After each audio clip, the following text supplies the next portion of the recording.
Mais non! Tu fais pas de bêtises avec le livre de maman. Et il faut que les abonnés puissent voir cette merveille. Hé, Pichou, petite chipi.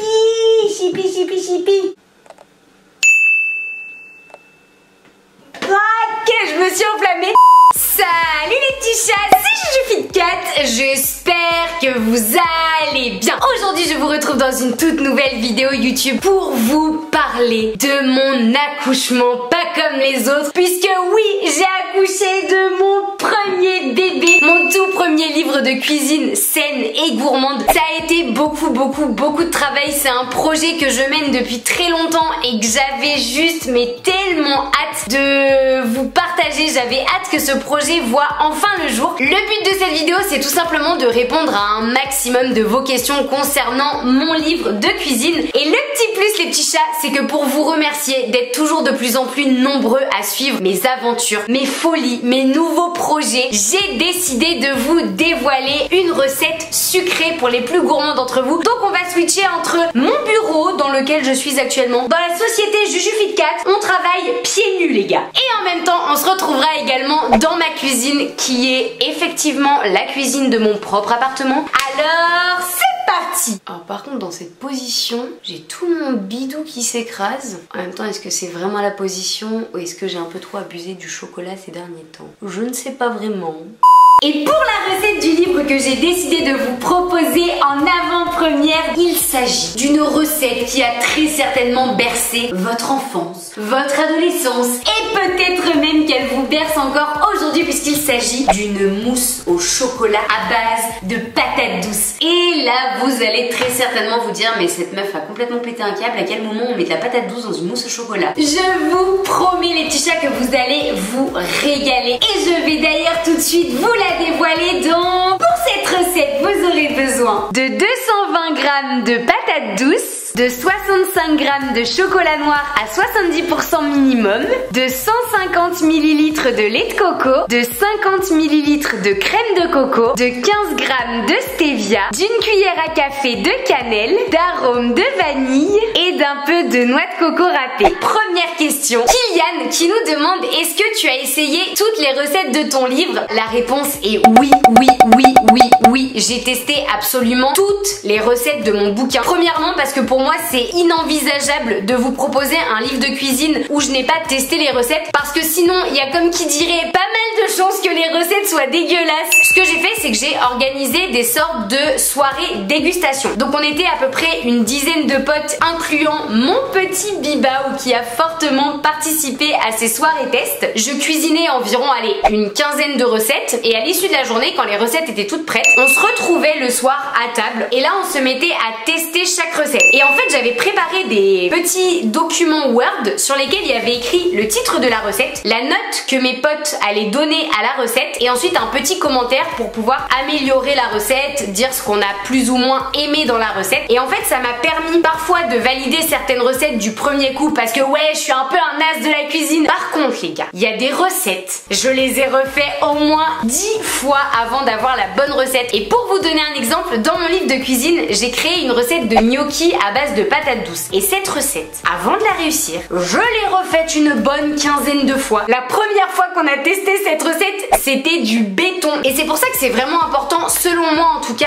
de tester les recettes avant de proposer un livre de cuisine à la vente. Parce que parfois, il y a des recettes qui marchent pas du premier coup. On pense que le dosage des ingrédients est le bon et en fait pas du tout. Et ça nécessite beaucoup de retravail derrière. Comme je dis toujours, la critique est toujours bonne à prendre à partir du moment où c'est bienveillant. Et moi ça m'a énormément aidé donc je remercie vraiment mes amis et mon Bibao pour ça. Bien évidemment les petits chats, vous vous doutez bien que même si j'ai écrit une à une les recettes de mon bouquin, non je n'en suis pas encore au stade de les connaître par cœur. Histoire de pas faire de conneries, on va suivre la recette. Première étape de la recette, éplucher les patates douces, les couper délicatement en rondelles épaisses, les faire cuire 5 à 7 minutes au four à micro-ondes à puissance maximale. Si je lis chaque étape de la recette comme si j'étais dans une pièce de théâtre, je pense qu'on est légèrement foutu. Vous prenez votre patate douce, vous coupez des rondelles suffisamment épaisses, environ 1 cm. Une fois que les rondelles sont coupées, vous les rincez, vous les mettez dans une assiette et vous les faites cuire 5 à 7 minutes à puissance maximale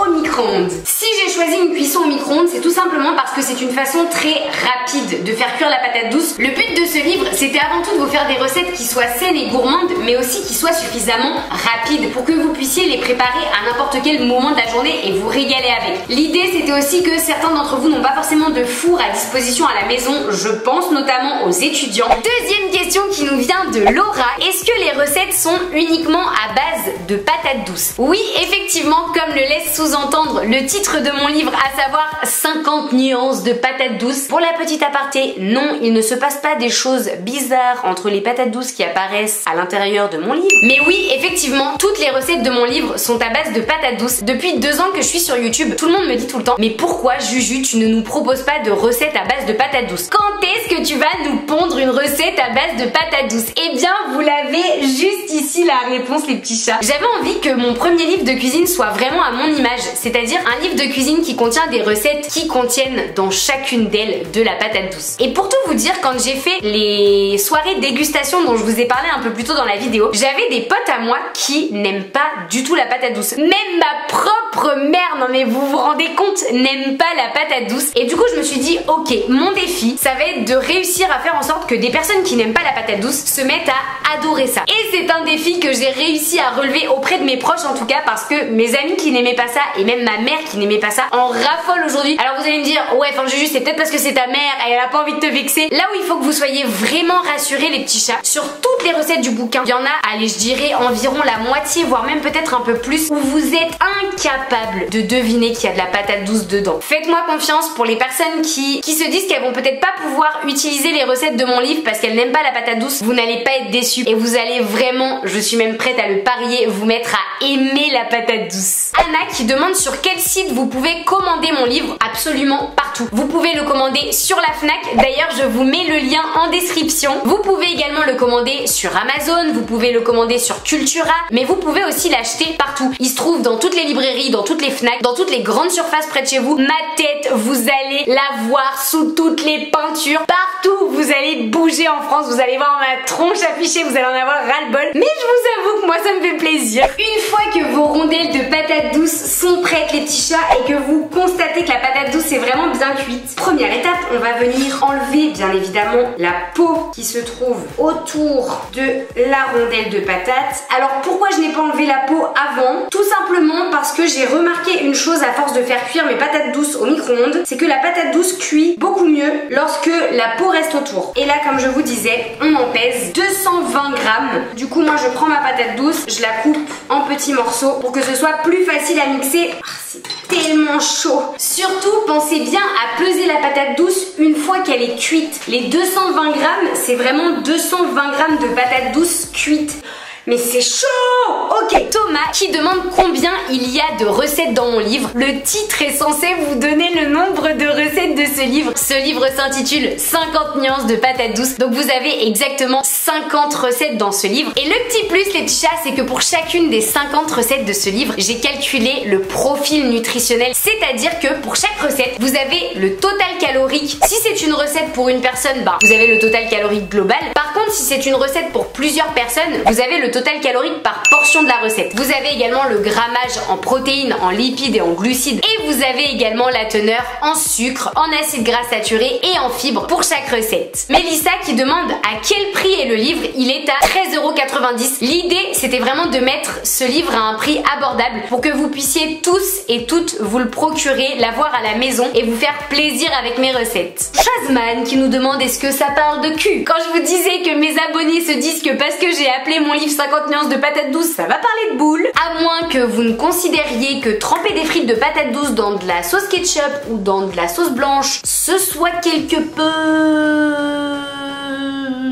suggestif. Théoriquement, ça reste un livre qui peut se lire à tout âge et qui n'est pas interdit aux moins de 18 ans. Prochaine question qui nous vient de Lola qui nous demande est-ce qu'il y a des desserts dans ce livre? Oui, bien évidemment, dans mon livre, il y a tous les types de recettes. C'est-à-dire que vous avez des recettes pour le petit déjeuner, vous avez également des recettes pour l'apéro quand vous êtes entre potes ou bien pour faire des entrées. Vous avez des recettes de plats, mais également des recettes de plats familiales, ce qui vous permet quand vous êtes très nombreux à table de pouvoir régaler toute la famille. Vous Vous avez également des recettes de goûter. Vous avez des recettes de tartines que vous pouvez manger dès que vous en avez envie. Et bien évidemment, vous avez des recettes de dessert. Parce que vous me connaissez, je suis une véritable petite gourmande. Finir un repas par un dessert, c'est super chouette. Mais c'est vrai que très souvent, la majorité des desserts qu'on mange au restaurant, en pâtisserie ou bien au supermarché, c'est des recettes qui sont très riches en matières grasses et en sucre. Donc là, l'idée, c'était vraiment de pouvoir vous proposer des recettes saines pour que vous puissiez terminer vos repas sur une petite touche, une petite note de plaisir sucré. Une fois que la patate douce est dans notre mixeur,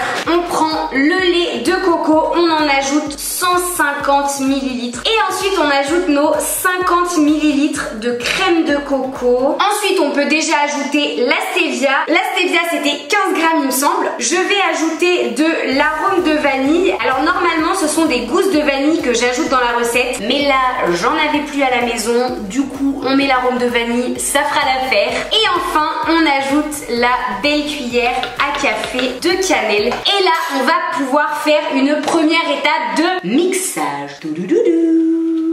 Attention! Prochaine question qui nous vient de Philippine qui nous demande est-ce que tu feras des séances de dédicaces. J'ai déjà fait 2 séances de dédicaces. La première qui avait lieu à Paris et la deuxième qui a eu lieu à Strasbourg. Franchement, c'était juste mais incroyable. Vous êtes tellement bienveillants envers moi, tellement des amours. Quand vous arrivez avec mon livre entre les mains, c'est juste mais je réalise pas en fait parce que la première fois que je l'ai eu dans les mains, c'était déjà énorme. Mais de vous voir, vous, avec le livre dans les mains, c'est encore une étape au-dessus. C'est juste dingue de se dire que vous avez mon livre de cuisine dans vos cuisines, dans vos bras. Quand vous arrivez, que vous me serrez dans vos bras, que même pour certains vous arrivez avec des cadeaux. Non mais avec des cadeaux les gars, c'est déjà un énorme cadeau pour moi que vous me suiviez tous les jours, que vous preniez la peine d'acheter mon livre. Et là vous avez à la fois mon livre dans les mains et en même temps des cadeaux. Enfin, je sais même pas quoi dire face à tant d'amour et de gentillesse. C'est juste extraordinaire la façon dont vous vous comportez envers moi et je me rends compte à quel point j'ai une chance inouïe d'avoir une famille de FitCat aussi remplie d'amour et de bonnes ondes. Et je suis trop fière en fait, je suis trop fière de vous avoir, je suis trop fière de vous. Donc oui, bien évidemment, il y aura d'autres séances de dédicaces. La prochaine, elle a lieu le 12 octobre à Albi, qui est la petite ville dans laquelle j'habite. Celle d'après, elle a lieu le 30 octobre à Toulouse. Et ensuite, il y aura très probablement des dédicaces à Nantes et en Suisse. Oui, les Suisses, j'arrive. Je vous communique les dates très rapidement. Emma qui me demande, est-ce que j'ai écrit mon livre toute seule? Oui, bien évidemment, j'ai tout écrit toute seule de A à Z. C'est-à-dire que j'ai écrit toutes les recettes, mais j'ai également écrit toutes les pages d'introduction. Pour ceux qui ne le savent pas encore, lorsque j'étais à l'université, j'ai obtenu un diplôme de licence en biologie et santé, option biochimie et nutrition sportive. Donc j'ai beaucoup étudié la nutrition au cours de mes études et c'était très important pour moi de ne pas seulement vous proposer des recettes, mais aussi de vous apporter tout un petit point de connaissance sur la nutrition. Donc toutes ces pages-là, c'est tout un tas de pages que j'ai écrit toute seule, donc ça m'a pris énormément de temps. Mais après, bien évidemment, dans la maison d'édition avec laquelle j'ai publié mon bouquin, qui est la maison d'édition Solar d'ailleurs, à qui je fais des énormes bisous, et bien ils ont des personnes qui sont là pour nous relire et pouvoir tout simplement corriger les fautes, tourner les phrases un petit peu différemment si on sent qu'il y a certaines tournures de phrases qui sont un petit peu compliquées. Ou prochaine question qui nous vient de Marie qui demande est-ce qu'on peut le manger? Alors non, malheureusement je n'ai pas créé de livre comestible. En vrai ce serait un vrai délire, mais ça me ferait quand même un petit peu chier parce que vu le temps que ça m'a pris d'écrire ce bouquin, si en l'espace de 10 minutes vous le dévorez les petits chats, non, vous ne pouvez pas le dévorer au sens propre du terme. Par contre vous pouvez le dévorer avec vos yeux et vous pouvez dévorer toutes les recettes qu'il contient. Une fois que la préparation est bien mixée, on va passer à l'étape du chocolat parce qu'une mousse au chocolat sans chocolat, ça va être un petit peu moins sympa. Donc on vient en peser 65 grammes. Et ensuite on n'a plus qu'à venir le faire fondre au four à micro-ondes pendant environ 30 à 45 secondes. On va checker que le chocolat soit bien fondu. On va venir ajouter... Ah c'est très chaud! Mais tout est très chaud! On va venir ajouter le chocolat dans le mixeur. Donc on essaye de racler le plus possible le chocolat. On va mixer à nouveau. Attention! Ça sent tellement bon! Non mais les petits chats, matez-moi un peu ça.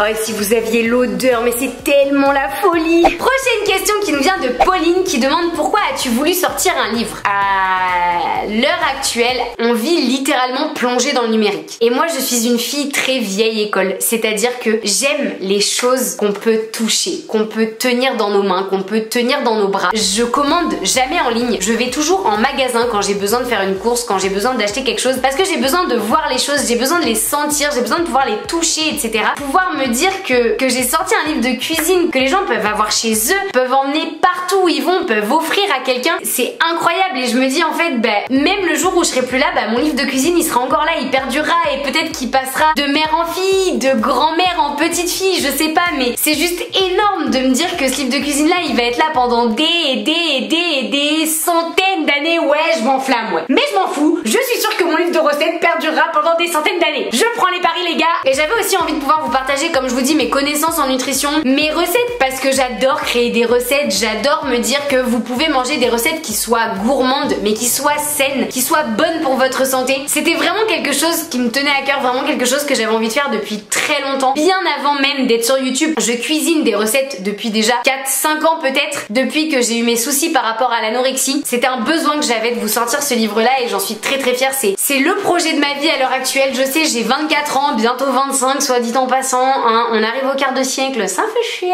Ah, on en vient à une question à laquelle j'avais hâte de répondre. Combien de temps tu as eu besoin pour écrire ton livre? Au total, ça a été un travail de presque 2 ans. Créer 50 recettes à base de patates douces, les gars. Il en a fallu de l'imagination, mais genre vraiment. Donc ça a été le premier challenge qui m'a pris énormément de temps. Ensuite, comme je vous dis, il y a eu toute une phase de test où il a fallu tester et retester et retester les recettes. Et ensuite, il a fallu écrire toutes les pages autres du livre, c'est-à-dire les pages d'introduction, les pages où je vous raconte l'histoire de la patate douce, les pages où je vous explique un petit peu des choses scientifiques sur la nutrition. Et ensuite, il y a toute la partie où on fait en sorte d'avoir un bouquin qui nous ressemble. Et en fait, c'est beaucoup de travail avec la maison d'édition pour réussir à sortir un livre à travers lequel notre personnalité puisse ressortir. Et je voulais vraiment que les gens, quand ils aient mon livre entre les mains, se disent, c'est sûr, c'est le livre de Juju. Qu'on ait l'impression en fait d'être avec moi quand on a mon livre dans les mains. Donc ça a été énormément de travail, énormément de recherche, mais je suis très contente du résultat final. Faut savoir que c'est une recette pour 4 personnes. On va remplir les verrines tranquillement. Voilà. Ok, vous ne me voyez plus, je suis cachée derrière mon mixeur. Et là c'est le moment où il faut bien racler les restes. Ce serait dommage de perdre de la mousse au chocolat quand même. La dernière étape, c'est de venir saupoudrer d'un peu de noix de coco râpée. Et ensuite, il n'y a plus qu'à mettre ça au frais pendant environ 3 à 4 heures. Et après, vous aurez plus qu'à vous régaler. Donc on se retrouve tout à l'heure pour voir le résultat. Prochaine question qui nous vient de Marie, qui est une question super intéressante. Est-ce qu'il y a des recettes véganes? La réponse est oui. En chanson s'il vous plaît. Il y a à la fois des recettes qui sont véganes, il y a également des recettes qui sont végétariennes, mais il y a aussi des recettes qui sont très riches en protéines, sans gluten, très faibles en sucre, faibles en glucides. Il y a vraiment des recettes pour tous les goûts, pour que tout le monde puisse se régaler. Je voulais pas que certaines personnes se sentent mises de côté, je voulais vraiment que tout le monde puisse profiter de ce livre et profiter des recettes qui sont dans ce livre. Clarisse qui nous demande, est-ce que ton bibou a participé à la création de ton œuvre? Bien évidemment qu'il y a participé parce qu'il a participé au test de chaque recette, c'est-à-dire qu'il s'est littéralement rempli la panse. Ouais, c'est le cas de le dire. En fait, il a participé juste pour bouffer, quoi. Et il m'a surtout énormément soutenu. Je veux dire, ça a été, comme je vous dis, 2 ans de travail. Et pendant ces 2 ans, il a cru en moi. Et au quotidien, de toute façon, Bibaou, c'est ma force. C'est mon bibou. C'est celui qui croit en moi, qui croit en mes projets, qui me pousse à donner le meilleur de moi-même. Et je lui en serai toujours reconnaissante. Et je l'aime très fort, mon bibou. Je lui fais des gros bisous. Paul qui nous demande, bah alors Juju, il n'y a pas de recette à base de purée de patates douces? Non, littéralement, non. Pourtant c'est la plus facile, hein. Il a fallu que je fasse des trucs sans queue ni tête, ultra compliqués à inventer. Par contre la purée, no way, jamais. Voltige qui me demande, est-ce que je peux commander un livre même si je suis au Canada? Oui les petits chats, le livre est disponible absolument partout en Europe et également au Canada. Anna Guada 971 qui demande, est-ce qu'il y aura des recettes antillaises? Alors c'est une très bonne question et je vais en profiter pour répondre un peu plus largement. Je me suis inspirée de plein de choses. J'ai à la fois essayé de faire des recettes qui vous rappellent votre enfance, c'est-à-dire un gratin dauphinois, une mousse au chocolat, des cookies, des burgers, bref, des choses qu'on mange depuis qu'on est tout petit. J'ai également fait des recettes un petit peu inspirées de mes origines, des recettes inspirées de recettes espagnoles, de recettes italiennes. J'ai aussi fait des recettes inspirées des îles, comme le gâteau de patates douces qui est une recette martiniquaise. J'ai fait des recettes inspirées un petit peu de la cuisine asiatique et j'ai fait aussi des recettes complètement nouvelles, des recettes qu'on n'a pas du tout l'habitude de manger, pour que vous puissiez à la fois retrouver des saveurs et des visuels que vous connaissiez quand vous étiez plus jeune, mais que vous puissiez également découvrir des nouvelles saveurs. S'il y a bien une chose moi que j'adore dans l'alimentation, c'est de découvrir des nouvelles saveurs. Je trouve ça super important d'être curieux alimentairement parlant. On peut tellement se faire plaisir avec la bouffe les gars, mais tellement, que franchement tester des nouvelles combinaisons c'est juste mais la folie. La mousse au chocolat est enfin prête et franchement l'odeur est juste dingue, ça sent mais tellement bon le chocolat, je vous jure, à l'odeur, vous ne pourriez jamais imaginer qu'il y a de la patate douce dedans et je vais vous montrer la texture, à quel point elle est crémeuse, elle est mousseuse, enfin, ça fait vraiment mousse au chocolat quoi. Attention.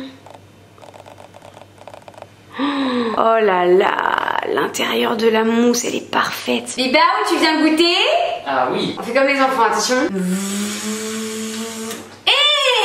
Mais j'ai même pas eu le temps de décoller là. Il a été payé pour faire ça. Ah, c'est trop bon. C'est bon hein? Est-ce ouais. que tu sens la patate douce? Non. Pas du tout? Et ben c'est parfait. Vous voyez les petits chats, c'est la preuve que cette mousse au chocolat, elle ne sent vraiment pas et elle ne goûte vraiment pas là. Mais ça va? N'ayez aucune crainte avec les recettes du bouquin. Toutes les recettes, vous allez vous régaler. Et surtout, si jamais vous testez l'une des recettes du livre, n'oubliez pas de m'identifier sur Instagram en mettant le hashtag JujuFitCatBook pour que je puisse voir vos merveilleuses réalisations. Nouna qui nous demande est-ce que ces recettes sont justes pour les sportifs? Bien évidemment, la réponse est non. Ce sont des recettes saines, mais ce sont surtout des recettes qui sont gourmandes. Donc que vous soyez sportif ou non, vous allez vous régaler. C'est d'ailleurs pour ça que j'insiste sur le fait que ce sont des recettes saines et gourmandes. Encore une fois les petits chats, merci, merci, merci, merci, 1 million de fois merci de l'accueil incroyable que vous avez fait à mon bouquin. On a été numéro 1 des ventes sur Amazon le jour de la sortie du livre et on l'est toujours et ça c'est grâce à vous, c'est grâce au soutien inconditionnel que vous m'apportez. Je vous aime, franchement je vous aime. C'est l'aboutissement parfait d'un projet qui m'aura pris 2 ans. Je suis super fière de partager tout ça avec vous. J'ai tellement de projets en tête pour la suite, tellement de choses que j'ai envie de faire avec vous. J'ai hâte de vous rencontrer pour les prochains, aux prochaines dédicaces. Et si vous avez aimé la vidéo, n'hésitez pas à mettre une patte de chat en bas de la vidéo. Likez, partagez, commentez, faites ce que vous voulez. Mais surtout n'oubliez pas qu'un FitCat retombe toujours sur ses pattes. En attendant, moi je vous dis à la semaine prochaine pour une toute nouvelle vidéo YouTube. Je vous fais de gros bisous. Ciao. Ok, un petit rototo. Non, j'ai un sale goût dans la bouche. Quand je rote, c'est génial. Oh. Putain, ça brûle, ça rase.